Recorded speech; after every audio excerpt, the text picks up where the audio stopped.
있습니다. 오늘 설교 제목을 같이 읽도록 하겠습니다. 왕의 발걸음과 함께 걷다. 왕의 발걸음과 함께 걷다라는 제목으로 같이 말씀의 은혜를 나누겠습니다.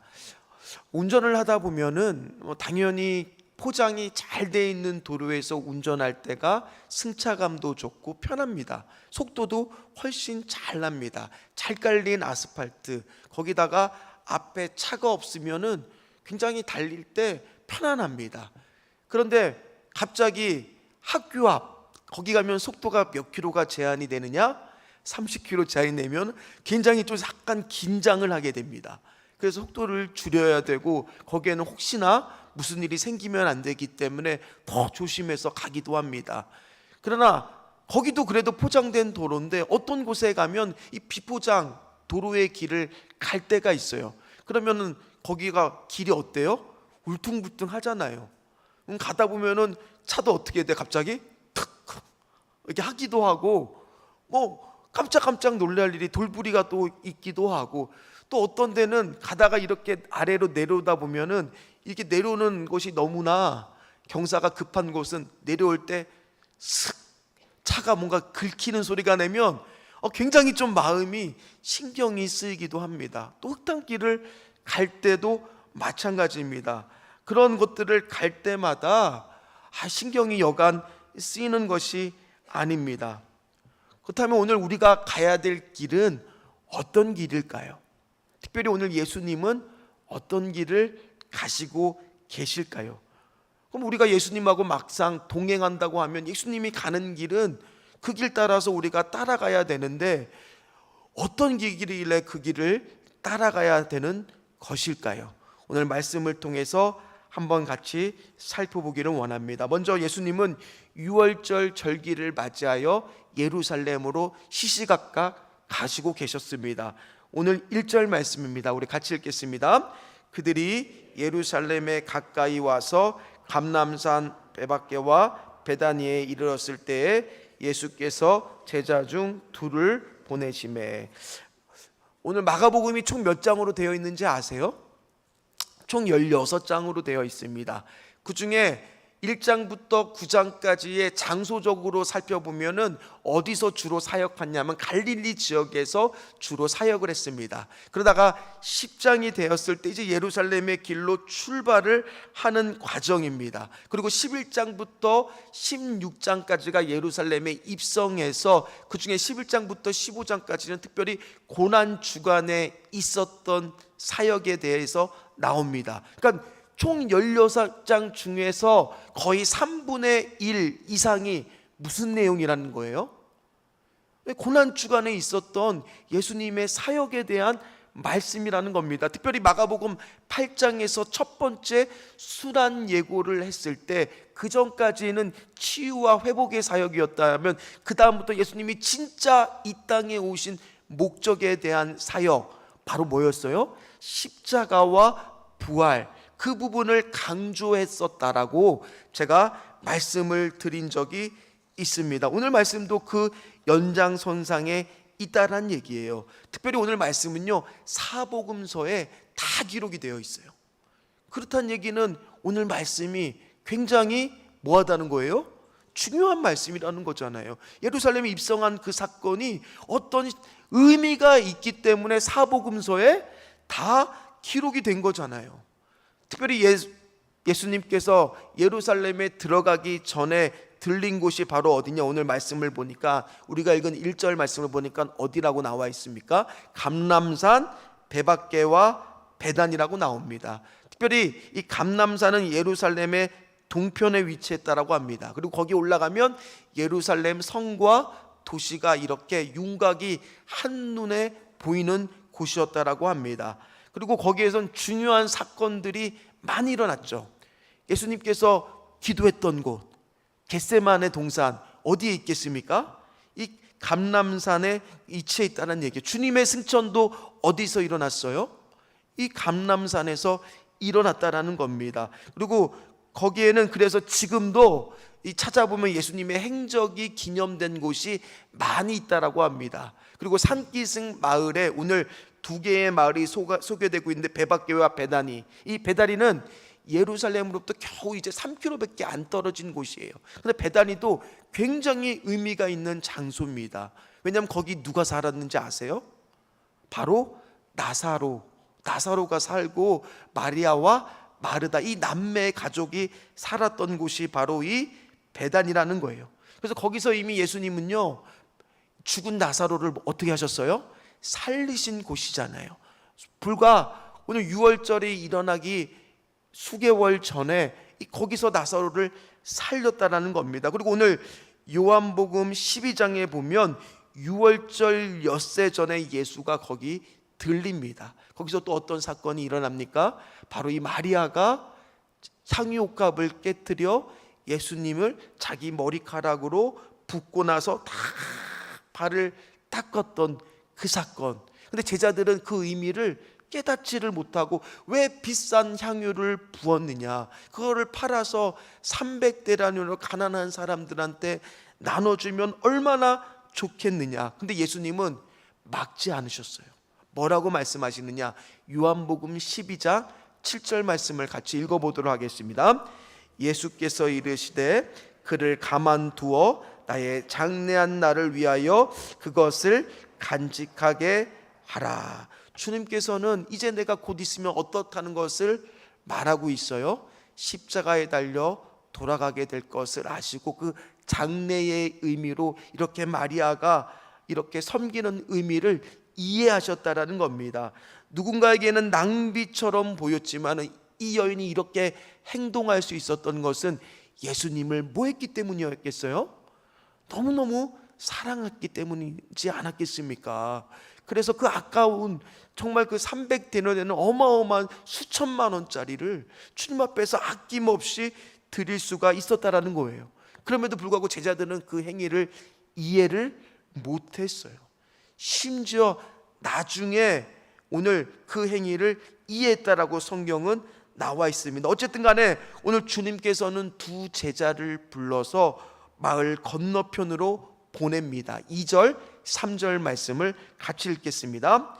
이르시되 너희는 맞은편 마을로 가라. 거리로 들어가면 곧 아직 아무도 타보지 않은 나귀 새끼가 매어 있는 것을 보리니 풀어 끌고 오라. 만일 누가 너희에게 왜 이렇게 하느냐 묻거든 주가 쓰시겠다 하라. 그리하면 주시 이리로 보내리라 하시니 아멘. 한번 여러분들이 제자라고 상상해 보세요. 오늘 예수님이 이 명령을 내리면 이 명령을 따르려고 하니까 얼마나 황당했겠습니까?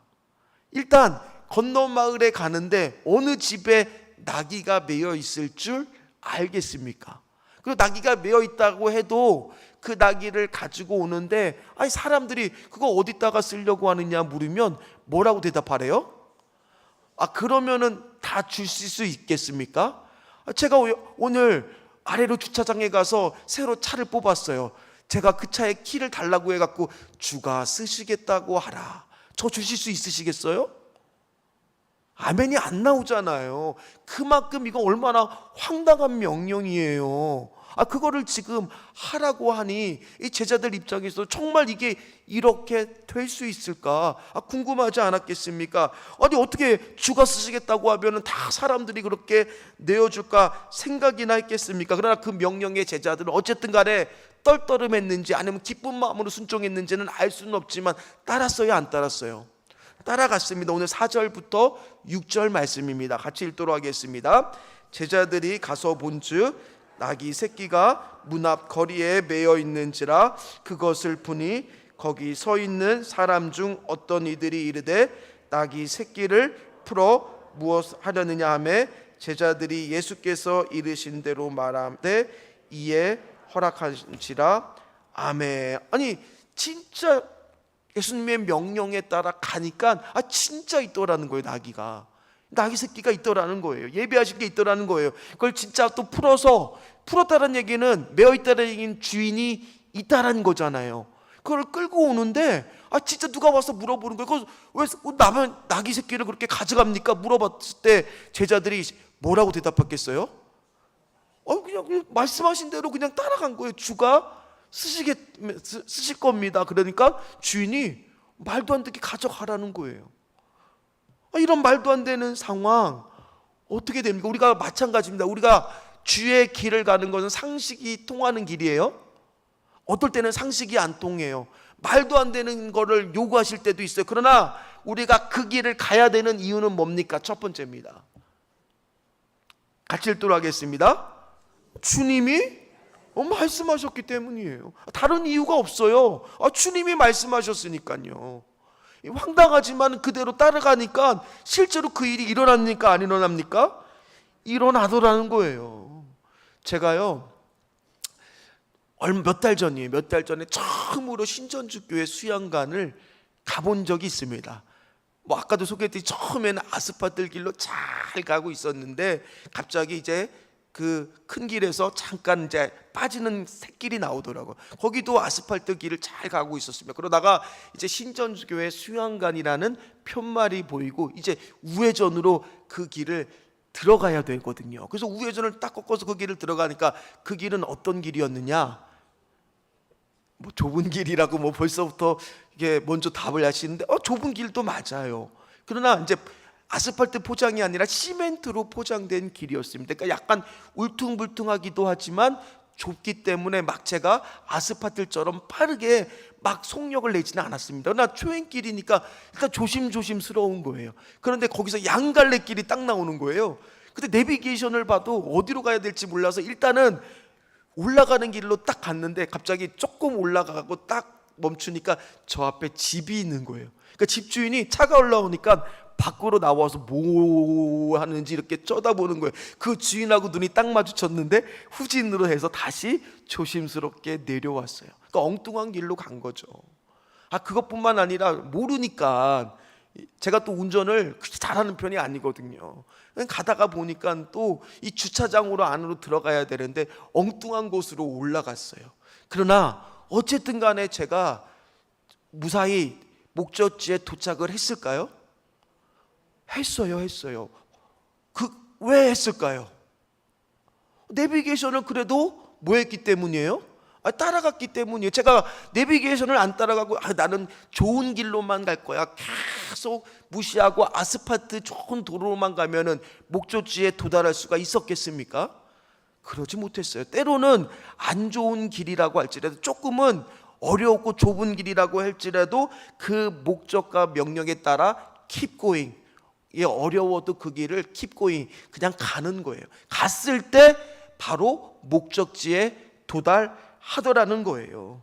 오늘 마찬가지입니다. 예수님도요, 오늘 사실은 이렇게 명령을 내린 것이 예수님다운 그동안의 모습은 아니었습니다. 왜 아니었느냐?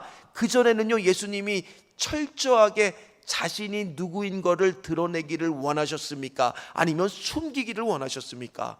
오병이어의 기적이 일어났을 때도 이 사람을 왕으로 추대해야 되는데 그때 그 자리를 어떻게 하셨어요? 피하셨어요. 병을 고쳤을 때도 그 환자들한테 뭐라고 신신당부를 했어요? 내가 이거 고쳤고 이거 한 거를 알리라고 했습니까? 알리지 말라라고 했습니까? 알리지 말라라고 하셨던 분이 바로 오늘 예수님이셨습니다. 그런데 오늘 예수님은 지금 공개적으로 내가 예루살렘에 입성한다는 것을 지금 알리려고 하는 거예요.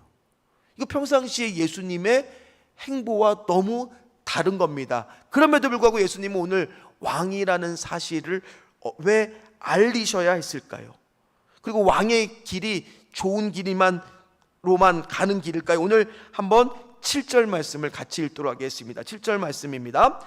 나귀 새끼를 예수께로 끌고 와서 자기들의 겉옷을 그 위에 얹어 놓음에 예수께서 타시니. 자, 성인 나귀가 아니라 나귀 뭐예요? 어린 나귀입니다. 그러니까 몸집이 아무래도 성인 나귀보다는 작겠죠. 그러니까 성인 건장한 남성이 거기를 탄다는 것은요, 어쩌면 자리가 비좁을 수도 있다는 거예요. 그리고 길이 들어지었습니까? 길이 안 들어졌습니까? 길이 안 들어졌어요. 그렇다는 얘기는 사람을 태웠을 때 이 어린 나귀가 잘 가기 어쩌면 어려울 수도 있다는 거예요. 심지어 뭐도 없습니까? 안장도 없어요. 그래서 어떻게 했습니까? 제자들이 옷을 벗어다가 그 나귀 새끼 위에다가 얹었습니다. 그리고 예수님이 타고 가시는 거예요. 그러니 이 나귀가 잘 걸어갔겠습니까? 어쩌면 뒤뚱 걸어감에 따라 예수님도 갈 때마다 이렇게 몸이 좌우로 흔들렸을지도 모르고 자칫하면 쓰러지는 것 같은 아찔한 상황이 혹시나 연출될 수도 있는 그런 상황이었을 겁니다. 그런 분이 예루살렘 성에 들어오니까 처음에는 사람들이 오 하고 신기하듯 쳐다보겠죠. 그러다가 어떤 사람이 외쳤을 겁니다. 예수네? 그러니까 이제 사람들이 예수라고 하면서 웅성웅성 모여들었겠죠.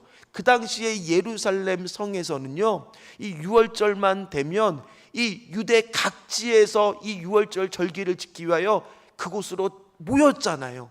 심지어 외국에 거주하고 있는 사람들조차도 순례길을 떠나서 유월절 절기를 지키러 모였기 때문에 성경학자들은 대략 100만 명에서 많게는 200만 명이나 되는 사람들이 예루살렘 성에 지금 모여 있다라고 합니다. 그러니까 인파가 어마어마했을 겁니다. 누군가의 하나가 예수라는 외침에 그 가운데는 분명히 얼마 전에 여리고성에서 바디메오라고 하는 눈이 안 보이는 시각자인의 눈을 떠주게 된 기적을 목격한 사람도 있을 거 아니에요.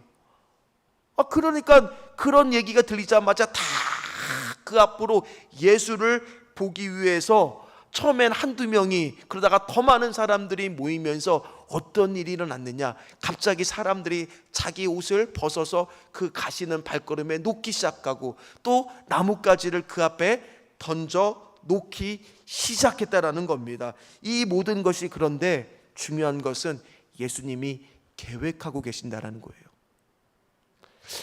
평상시에 예수님은 그러신 분이 아니에요. 철저하게 자기를 감추려고 했던 분인데 오늘 이 왕의 지금 걸음을 지금 사람들한테 보여주고 있더라는 거예요. 근데 이것은요, 왕의 행차가 했었을 때의 모습이었습니다. 한번 말씀을 같이 보도록 하겠습니다. 열왕기하 9장 13절 말씀을 같이 읽도록 하겠습니다. 무리가 각각 자기의 옷을 급히 가져다가 섬돌 위 곧 예후의 밑에 깔고 나팔을 불며 이르되 예후는 왕이라 하니라. 아멘. 사람들은 예수님에 대해서 너무너무 궁금하고 호기심이 많았을 겁니다. 그러나 오늘 그 호기심을 넘어서 지금 오늘 이런 행위를 했다는 것은 지금 예수님을 뭐로 보고 있느냐, 왕이 들어왔다라고 지금 보고 있는 거예요. 저분은 지금 얼마 전에 여리고성에서 눈이 안 보이는 사람을 고치셨어. 그것뿐만 아니야, 이 베다니에 사는 나사로라고 하는 사람을 죽음에서 살리셨던 분이야. 그러다 보니까 오늘 그 사람들은 환호를 하기 시작했어요. 근데 예수님은 오늘 그 길을 어떤 길로 봤냐, 이들의 생각과는 전혀 달랐습니다. 예수님 가시는 그 길은 비록 왕의 길이지만은 오늘 내가 가야 되는 길임을 그들에게 지금 뚜렷하게 보여주기 위해서 이렇게 공개적으로 드러나고 있었다는 거예요. 왜냐하면 종려나무는 승리의 상징인데 너희들의 죄로부터 이제 내가 승리하게 될 거라는 것을 보여주고 있으셨어요. 단순히 오늘 이렇게 가는 길이 영광의 길, 왕의 길이가 아니라 진정한 메시아가 가야 되는 길임을 보여주고 있었어요. 그래서 500년 전에 또 더 전에 스가랴 선지자가 예언한 말씀을 그대로 이루고 있다는 겁니다. 스가랴 9장 9절 말씀을 같이 읽도록 하겠습니다. 시온에 따라 크게 기뻐할지어다. 예루살렘의 딸이 즐거이 부를지어다. 보라, 내 왕이 내게 임하시리니 그는 공의로우시며 구원을 베푸시며 겸손하여서 나귀를 타시나니 나귀 작은 것 곧 나귀 새끼라. 아멘. 오늘 예수님이 그러니까 이 말씀을, 예언의 말씀을 그대로 이루기 위해서 의도적으로 계획해서 나귀 새끼를 타고 가시는 거예요. 그러니까 뭐를 나타내시는 거예요? 내가 바로 너희들이 구약 성경에 예언했던 그 메시아임을 지금 보여주고 있는 거예요. 하나님의 섭리 가운데 드러나고 있는 거예요. 그리고 그 전의 모습과 달리 자발적으로 계획하셔서 증거하는 모습으로 지금 나타나고 있다라는 겁니다. 그리고 이 나귀는 바로 겸손의 상징이거든요. 평화의 상징이거든요. 오늘 그 상징을 보이면서 가고 있다라는 거예요. 우리가 생각하면은 이왕이면 왕의 행차하면 어떻게 행차하는 게 더 보기 좋아요? 이왕이면 흰 백마, 요즘에 이단들이 많이 타고 다니잖아요. 백마 타고 화려하게 안장을 하고 나서 멋지게 이렇게 갈 수도 있지만은 예수님이 이 땅에 오신 목적은 겸손과 평화의 왕으로 오셨기 때문이에요. 그래서 이렇게 어린 나귀 새끼를 타고 말씀을 이루면서 이렇게 내가 너희들을 섬기러 왔노라, 내가 너희를 위하여 십자가를 지러 왔노라, 그거를 보여주는 그런 모습으로 오고 있었다라는 거예요. 그러나 중요한 것은 그 사람들의 생각과는 어때요? 같아요? 달라요? 전혀 달랐다는 거예요. 그 사람들은 그렇게 생각하지 않았다는 겁니다. 오늘 우리도 마찬가지입니다. 우리도 오늘 예수님의 길을 쫓아가야 될 줄 믿습니다. 예수님이 말씀하신 거라면 우리는 그냥 어떻게 하면 돼요? 때로는 황당합니다. 때로는 어렵습니다. 그러나 그 말씀을 따랐으면은 그 말씀에 따라 keep going, 뭐 하면 돼요? 가면 돼요. 가면. 아무리 어려워도 keep going, 가면 돼요. 근데 문제가 어디서 생기는 거예요? 아스팔트 길로만 가려고 하니까 그 목적지에 못 간다니까요. 때로는 어떤 길도 가야 돼요? 비포장도로도 가야 돼요. 때로는 흙탕길도 가야 돼요. 진흙길도 가야 돼요. 학교 앞 도로같이 속도를 줄일 때도 있고, 때로는 그러나 중요한 거는 어떻게 말인지 말씀하신 대로만 가야 그래도 목적지 근처에는 가더라는 거예요. 근데 우리가 문제는 뭐예요? 자꾸 그 말씀대로 안 가려고 하니까 엉뚱한 곳으로 가는 거예요. 근데 오늘도 마찬가지입니다. 우리도 주님이 말씀하셨습니까? 그러면 때로는 그것이 황당할 때도 있을지 몰라요. 당황스럽게 느껴질지도 몰라요. 정말 전혀 이해가 안 될 수도 있습니다. 상식을 벗어날 수도 있습니다. 그래도 그 길을 가야 되는 이유는 뭐겠어요? 주님이 뭐 했기 때문이에요? 말씀하셨기 때문이라는 겁니다. 그러나 오늘 이 시대에 예루살렘에 모인 유대인들은 이 예수님을 어떻게 봤냐? 내 현실의 문제를, 내 현실의 고통을 해결해 줄 사람으로만 생각을 했다라는 겁니다. 두 번째입니다. 같이 읽도록 하겠습니다. 끝까지 예수님과 함께 걸어야 합니다. 자, 예수님은요, 유월절 어린 양의 피로 오셔야 되기 때문에 특별히 이 유월절에 무슨 일이 역사가 일어나야 됩니다. 그러나 종교 지도자들은 이 유월절에 예수를 잡으려고 하지는 않았어요. 왜 그러냐면 이것이 혹시나 유월절의 폭동으로 이어지면은 로마로부터 크게 압박을 받을 일이 생기기 때문에 그들은 이 유월절에 예수를 잡을 생각이 없었지만 오늘 이렇게 예루살렘에 입성하는 예수의 모습을 보는 순간 그들 안에는 예수를 꼭 죽여야 되겠다라는 그런 독한 마음들이 생기기 시작했다는 거예요. 바로 자극을 받아서 행해야 되겠다라는 그런 마음을 먹게 되었다라는 겁니다. 그럼에도 불구하고 예수님은 이렇게 공개적으로 적극적으로 예루살렘에 입성하고 있습니다. 사람들은 환호합니다. 9절 10절 말씀입니다. 같이 읽도록 하겠습니다. 앞에서 가고 뒤에서 따르는 자들이 소리 지르되 호산나 찬송하리로다. 주의 이름으로 오시는 이여 찬송하리로다. 오는 우리 조상 다윗의 나라여 가장 높은 곳에서 호산나 하더라. 아멘. 호산나가 무슨 뜻이에요? 구원하소서, 구원하소서, 그렇죠? 구원하소서란 뜻인데 이 당시에는 마치 할렐루야, 우리가 지금 할렐루야 하는 것처럼 그렇게 외쳤다라는 겁니다. 오늘 이 말씀 안에, 그들의 말씀 안에 지금 예수님을 어떻게 보고 있는지 딱 나와요. 그러니까 오늘 말씀을 묵상하는데 딱 하나의 찬양이 떠오르더라고요. 당신은 영광의 왕, 당신은 평강의 왕, 당신은 하늘과 땅의 주, 당신은 정의의 아들. 천사가 무릎 꿇고 예배하고 찬송하네.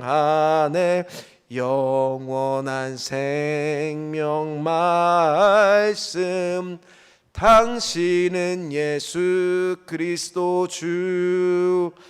호산나 다윗의 자손께 호산나 불러 왕 중의 왕. 높은 하늘의 영광을 예수 주 메시아네. 지금 그들이 이런 찬양을 알았으면 불렀을 거예요. 그러면서 예수님이 누구라는 것을 지금 인정하고 있는 거예요. 그들도 메시아라는 것을 인정하고 있는 겁니다. 그래서 오늘 그들의 말 속에는 호산나, 우리를 구원해 달라고 말하는 것뿐만 아니라 주의 이름으로 오시는 이여, 이 말씀은 시편 118편 26절에 나오는 말씀을 인용하는 겁니다. 우리 같이 읽도록 하겠습니다. 여호와의 이름으로 오는 자가 축복하였더라. 이 말도 역시 마찬가지로 누구를 예언하는 말씀이냐? 메시아를 예언하는 말씀입니다. 또 마지막에 10절에는 어떤 표현이 나오느냐? 이 로마 사람이 들으면 불편한 표현이에요. 바로 다윗의 나라라고 환호하고 있습니다. 그러니까 예수님을 다윗을 통하여 지금 약속하신 메시아라는 사실을 예루살렘에 모인 사람들은 다 환호하면서 지금 인정하고 있다라는 거예요. 바로 우리들이 바랐던 그 메시아, 그 왕이 지금 행차하고 있구나. 그들은 그렇게 지금 바라보고 있었다라는 거예요. 그러나 그들이 믿었던 메시아는 주님이 말하는 메시아와는 달랐어요. 그들이 말하는 메시아는 어떤 메시아예요? 나의 소망을 이루어 주실 분, 우리를 로마의 압제로부터 해방시켜 줄 군사와 정치력의 메시아. 그러나 주님은 어떤 분으로 오셨는데 섬김과 낮아지심과 평화의 왕으로 오시고 우리를 십자가 달려 돌아가심으로 해서 영원히 죄의 문제를 해결하러 오셨다는 사실을 그들은 알지 못했어요. 그러니까 전혀 엉뚱한 아스팔트 길로만 그들은 주님을 보고 있었다는 겁니다. 그러니까 그들은 그런 합당치 못하는 잘못된 생각으로 머물다 보니까 이 예수님이 잡히고 나니까 그들의 환호는 뭘로 바뀌어요? 비난으로 바뀌기도 하고 숨어버리기도 하고 오히려 예수를 죽여라라는 그런 다른 구호로 바뀌는 그런 슬픈 일들이 일어났다는 겁니다. 그래서 오늘 아까도 말씀드린 요한복음 12장 16절에 보면 제자들은 그때서야 이 사건의 의미를 깨닫고 이렇게 고백을 하더라는 겁니다. 우리 같이 읽도록 하겠습니다.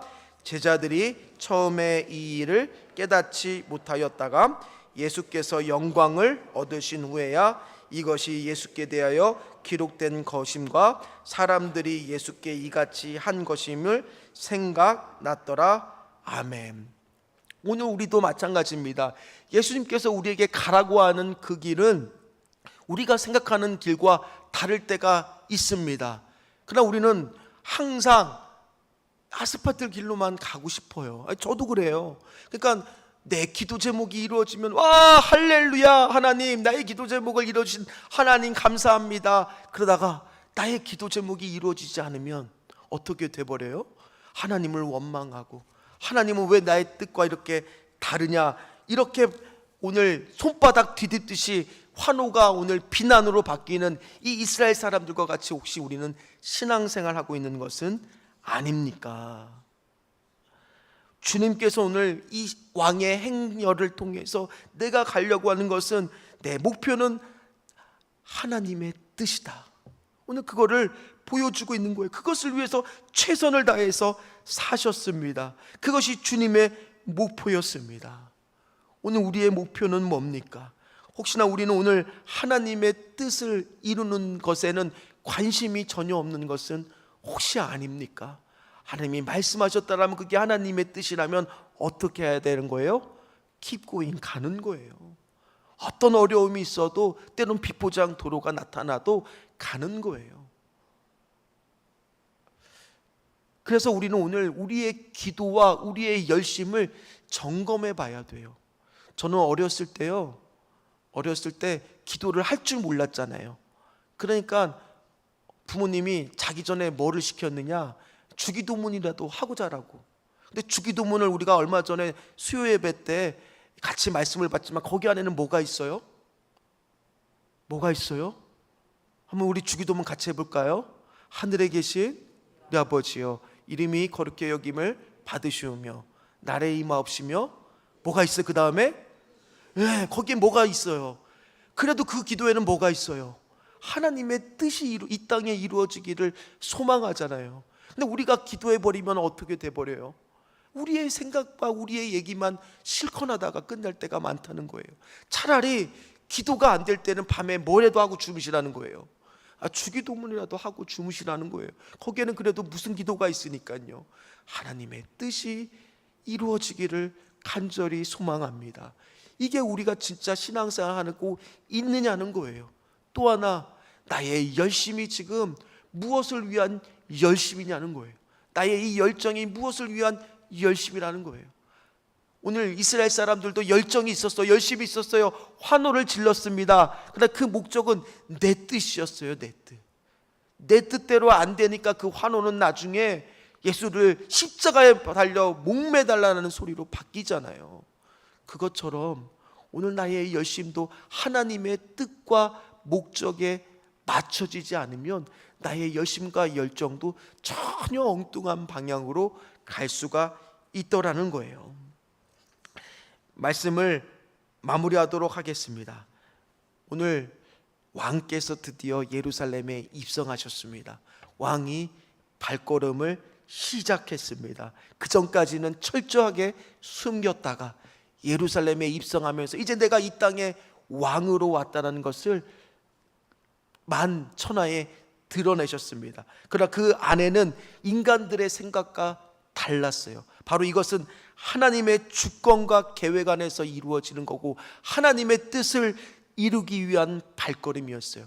그럼 우리도 예수님의 발걸음을 쫓아가는 자 맞으시죠? 그러면 우리도 누구를 따라가야 되겠어요? 하나님을 따라가야 되겠어요. 그러면 우리가 하나님의 뜻을 가고 있는지 아닌지 어떻게 알 수 있어요? 나의 기도와 나의 열심이 지금 어디로 가고 있는가, 그걸 점검해 보시면 돼요. 나의 기도의 내용이 무엇을 기도하고 있는가, 나는 오늘 교회에서 어떻게 열심히 섬기고 있는가, 무엇 때문에 섬기고 있는가. 만약 내가 오늘 전혀 엉뚱한 곳으로만 계속 좋다고 그 아스팔트라고 그 길로 가면 전혀 주님이 말씀하신 목적과는 엉뚱한 곳으로 계속 가면 내비게이션이 뭐라 그래요? 경로를 이탈하셨습니다. 300m 앞에서 유턴하십시오.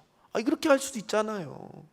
오늘 그것처럼 엉뚱한 곳으로 가시지 마시고 주님과 함께 걷는 우리 귀한 신전주 교회 사랑하는 성도님들 되시기를 주의 이름으로 축원합니다. 주님이 뭐 하시기만 하면, 말씀하시기만 하면 그 길 따라 우리는 가면 돼요. 가면 주님이 말씀하신 것이 이루어질까요? 안 이루어질까요? 황당하는데 그게 다 뭐예요? 이루어지더라는 거예요. 따라가기만 하면 됩니다. 끝까지요. 끝까지 keep going. 오늘 영어 단어를 써서 죄송한데 이 단어는 어떠한 어려움이 있어도 그 길을 가겠다라는 거예요. 그 단어가 keep going이에요. 그 단어대로 가시는 저와 우리 귀한 사랑하는 성도님들 다 되시기를 주의 이름으로 축원합니다.